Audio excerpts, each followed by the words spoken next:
आखिर विक्टर को ढूंढते हुए मारियानो और विनय उस चर्च तक आ ही गए जहां मारियानो हमेशा आता था, जहां जेनिफर के आने से उस दिन तबाही मच गई थी। उन्होंने देखा कि चर्च के बाहर विक्टर बैठा था, दुबला पतला और बीमार सा। मारियानो, तू इधर पे? कैसा है तू? मेरा छोड़ मैन, तू बता तेरे को क्या हुआ? अक्का बॉडी का रिपेयर मांगता तेरा तो। अब मैं भी तेरे टाइप चढ़ जाता मारियानो, अपना अंदर का डीमन को जलाता, खुद को पनिश करता। मैं बुरा है, बहुत बुरा। विक्टर बहुत पछतावे में लग रहा था। मरेगा तू इडियट, ऐसा तो तेरा होल बॉडी गल जाएगा। चर्च का वाइब्स हार्मफुल होता हाफ डीमंस का वास्ते। मेरा बोले तो हैबिट है, समझा? मगर मारियानो की बातें वो सुन ही नहीं रहा था। वो विनय को देख रहा था। सब मेरा मिस्टेक। मैं जेनी को उधर लेके गया, फिर तेरे को स्टेप भी किया। वो लव करता था तेरे को, और तभी वो डेविल से डील सेट किया। जेनी चला गया, मेरा मिस्टेक। तभी मैं पनिश करता खुद को। ग्रहण से कोई प्रॉब्लम होती है क्या तुम जैसे लोगों को? जेनिफर ने कैलेंडर पर खास ग्रहण की तारीखों को मार्क कर रखा था। मैं ही बताया था उसको कि एक्लिप्स के टाइम हाफ डीमंस और डेविल वीक हो जाता। वो तभी लिलियाना को कुछ कर ना सकता था, पर मेरे को किधर पता था वो खुद को बर्न कर लेगा। तो इसीलिए उस रात जेनिफर ने लिलियाना को मारना चाहा और इस कोशिश में खुद ही खत्म हो गई। वो ग्रहण की रात थी और लिलियाना कमजोर थी। वो एक कोशिश थी जो असफल हो गई। एक आइडिया है। ग्रहण के समय शैतानी शक्तियां हाफ डीमंस हो चाहे शैतान की औलाद कमजोर होती है। विक्टर की हालत देखो, साफ दिख रहा है कि पवित्र जगहों जैसे चर्च वगैरह में जाना उनके लिए जानलेवा भी हो सकता है। बोले तो हम किसी ग्रहण के समय ही लिलियाना को पकड़कर किसी चर्च में बंद कर दे तो उसकी शक्तियों पर काबू भी पाया जा सकता है और साथ ही उसे खत्म भी किया जा सकता है। विनय की बात सुन मारियानो सदमे में आ गया। भेजा हिल गया क्या तेरा? जीसस, वो गर्ल खुद डेविल है, बोले तो डेविल का डॉटर। तू उसको चर्च में लेके कैसे आएगा? और गया ना तो तबाही आ जाएगा। तो है हमारे पास और कोई रास्ता उसे हराने का? गॉड नोस कि ये वर्क करेगा कि नहीं। तो फायर एंड आइस को एक हिच बकेट में डालना मांगता मैन। मारियानो विनय को चर्च के फादर के पास ले जाने लगा। चर्च लिलियाना या हाफ डीमन समुदाय की करतूतों से अनजान नहीं था और उन्हें राहत मिली कि विनय के पास उस मुसीबत से निपटने की कोई योजना थी। ये एक अच्छा आइडिया है।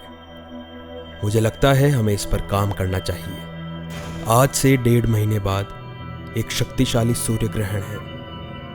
अगर तब तुम उस डेविल गर्ल को किसी चर्च में ट्रैप करने में कामयाब हो जाते हो विनय, तो बाकी काम चर्च संभालेगा। वो कंट्रोल में आ जाएगा। मुश्किल तो है, पर हाँ, मैं फादर गोम्स को, जो कि तुम्हारे ही शहर से हैं, सारी इंफॉर्मेशन दे दूंगा। तुम उनसे मिल लो, वो जरूर हेल्प करेंगे। विनय ने चैन की एक मील लंबी सांस ली। जेनिफर के फ्यूनरल के बाद लिलियाना गायब सी हो गई, इसलिए आज विनय दिया के साथ बाहर था। विनय ने दिया को अपनी प्लानिंग भी बताई कि वो लिलियाना पर कैसे काबू पाएगा। वो सुनकर दिया थोड़ी परेशान हो गई। क्या हुआ? तुम्हें आइडिया पसंद नहीं आया?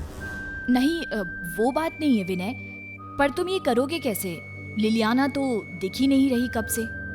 दिया की बातें सुन विनय सोच में पड़ गया। जानती हूँ विनय कि जेनिफर की मौत से तुम कितने दुखी हो। बस एक बार ये ग्रहण का खतरा टल जाए, मैं सब समझा दूंगी तुम्हें। सॉरी, पर यही सही है। कुछ हफ्तों बाद विनय अपने ऑफिस में बैठा कुछ सोच रहा था। 1.5 महीने का समय भी बीतने को आया है। 1 दिन बाद ग्रहण है और लिलियाना अब तक गायब है। ये मौका निकल गया तो क्या करूंगा फिर? कहां गई लिलियाना? विनय बेटा। तभी दिया की माँ उससे मिलने आई, जो कि बड़ी अजीब बात थी, उनका थाने में आना। अरे माँ, आप यहां? बैठिए बैठिए ना। क्या हुआ, कोई प्रॉब्लम? होना क्या है, ये लड़की दिया हर समय कुछ ना कुछ गड़बड़ करती है। कल 8वीं बार मैंने खाली खाने के बर्तन घर के बाहर से उठाए। क्या? हाँ बेटा, ये कोई बात हुई? तुमको इस बारे में पता है क्या कुछ?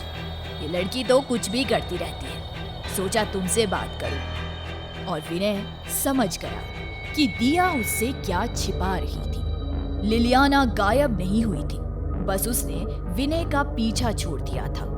उसका गुस्सा एक हद तक शांत हो गया था, जो कि दिया की वजह से था। अब रोज रात को सबके सोने के बाद वो उससे मिलने आती और दिया उसे खाना खिलाती और वो खाकर वो शांति से चली जाती। उस दिन भी दिया ने लिलियाना को देखा और बाहर जाने को पलटी और वो सीधा विनय से टकरा गई। उस समय विनय के चेहरे पर जो भाव थे, उसे देख वो पूरी तरह डर गई। उसे महसूस हुआ कि यूं ही नहीं, कई बदमाश विनय के नाम से थर थर कांपते थे।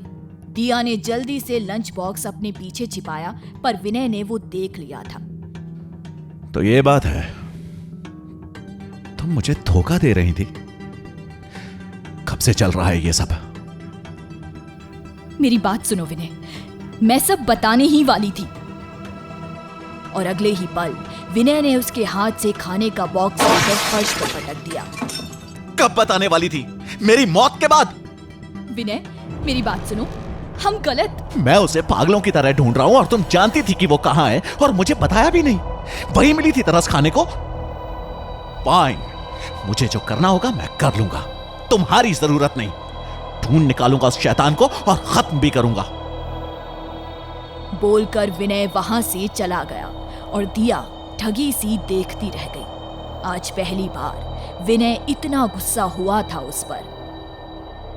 विनय को पता नहीं था कि लिलियाना वहां आ चुकी थी और उसने अपनी आंखों से उसे दिया को डांटते फिर उसका खाना फेंकते देखा था। गुस्से से मानो लिलियाना के चेहरे पर मौत बरस रही थी। वो देखकर दिया दहल गई। वो जानती थी ये गुस्सा उसके लिए नहीं, विनय के लिए था। ये क्या गड़बड़ हो गई? मुझे विनय को सचेत करना होगा। दिया विनय को फोन कर रही थी, पर विनय अब किसी की नहीं सुनने वाला था। क्या करती हो दिया? सारे अनाथ बच्चे कम पड़ गए थे, वही मिली थी तरस खाने को। विनय अपने घर जा रहा था, आने वाले खतरे से अनजान जो उस पर मंडरा रहा था। विनय गुस्से में घर पहुंचा और मोबाइल फेंका, जिस पर दिया के 12 मिस्ड कॉल थे। क्या हुआ सन? तेरा मूड काहे खराब? विनय ने मारियानो को सब बताया। जीसस, ऐसा क्यों किया वो? अभी वो सोचने का टाइम नहीं है। मैं चेंज करके आता हूं, फिर हमें लिलियाना को ढूंढना होगा। कल ग्रहण है, हमें किसी भी हाल में उसे ढूंढना ही होगा। विनय और मारियानो अब लिलियाना के पीछे थे, इस बात से अनजान कि वो खुद उनके पीछे आ रही थी। वक्त आ चुका था आर पार की लड़ाई का। जरूर देखें अगला एपिसोड और तुरंत करें चैनल को सब्सक्राइब। कहानी जारी रहेगी।